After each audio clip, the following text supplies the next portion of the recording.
새 정부 출범 뒤 단행된 검찰 고위 간부 인사로 주요 보직에 임명된 윤석열 사단이 오늘 취임해 공식 업무에 돌입합니다. 과거 권력에 대한 수사에 본격적으로 나설 것으로 보이는 가운데 도이치모터스 주가 조작 사건에 연루된 의혹이 있는 김건희 여사에 대한 결론에도 이목이 집중됩니다. 우철희 기자입니다. 윤석열 정부가 출범하고 한동훈 법무부 장관이 취임한 이후 가장 관심이 컸던 검찰 고위직은 당연히 서울중앙지검장이었습니다. 검찰 내 최대 규모인 만큼 여론이 집중되는 주요 사건을 다루기 때문입니다. 송경호 신임 서울중앙지검장은 물론 특수수사를 지휘하는 고형곤 신임 4차장은 윤석열 사단의 대표 주자로 꼽힙니다. 특수통 출신인 송경호, 고형곤 라인은 과거 조국 전 법무부 장관 일가 수사를 담당하기도 했습니다. 이제는 여당인 국민의힘 쪽에서 계속 제기하는 대장동 의혹의 이른바 윗선 수사가 재개될 것이란 전망도 나오고 있습니다. 대장동 사업 당시 성남시장이자 더불어민주당 대선 후보였던 이재명 상임 고문을 겨냥할지가 관심입니다. 이재명 고문과 관련된 사건은 다른 데도 있습니다.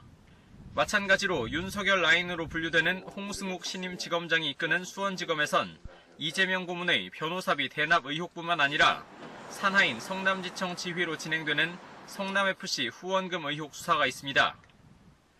문재인 정부와 관련된 것으론 서울 동부지검이 맡은 산업부 블랙리스트 의혹 사건이 있는데 백운규 전 장관 소환을 앞둔 상황에서 이전 청와대 인사까지 수사가 확대될지 주목됩니다. 지시받고 저렇게 움직이고 그러지 않고 항상 법과 규정을 저희들이 준수하면서. 이에 더해 증권범죄 합동수사단이 부활한 서울 남부지검이 민주당 인사들이 연루된 라임 옵티머스 펀드 의혹을 다시 들여다볼지도 관심이 쏠립니다.